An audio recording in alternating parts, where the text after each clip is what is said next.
crazy for me. It took a while to get to that point where enough was enough.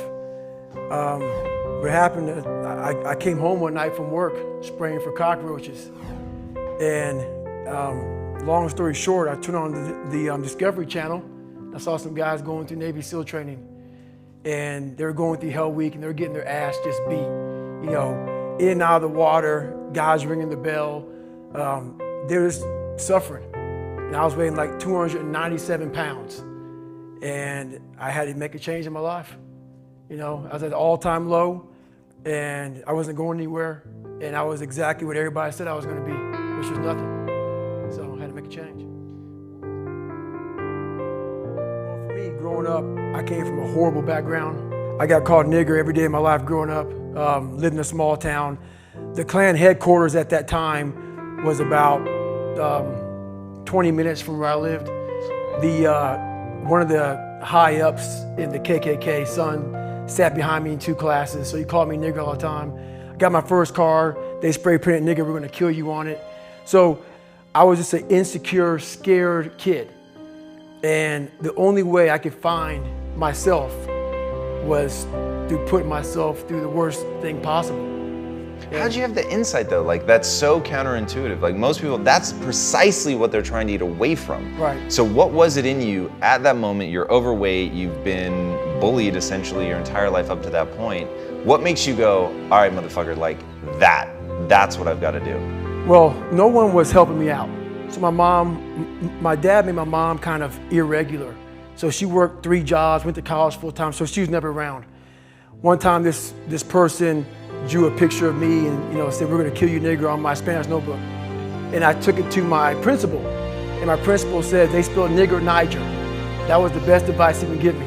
So long story short, what I realized was no one was here to help me.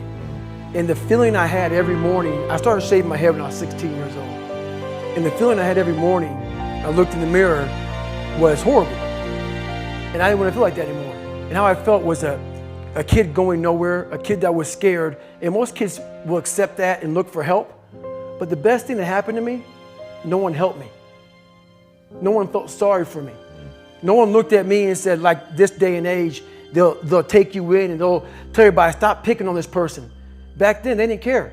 The KKK marched in our 4th of July parades. They had to stay 100 yards back, but they marched in it. Wow. That's how this town was. And my mom cared about me, but my dad took our soul. And she did the best she could. I had to figure out I wasn't gonna be a punk kid all my life. So the only way I could turn it around was to suffer. I had to build calluses in my brain the same way I built calluses on my hands. So I broke the Guinness Book of World Records for pull-ups a long time ago, but I failed at it twice. And I did 67,000 pull-ups in trying to break this record. So to do 4,030 pull-ups, I had to do 67,000 for training for that. Wow. And so what I realized is for me to become the man I wanted to become, I saw myself as the weakest person God ever created. But I never blamed God for anything he did to me. So I wanted to change that to be the hardest man ever created. Am I that? I don't know, but you had to have a goal.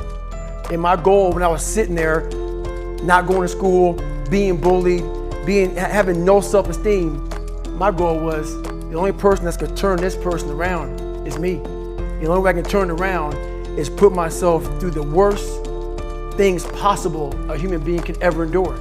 And that'd be the only way that I can build this brain to handle anything that comes in front of it, callousing my mind through pain and suffering.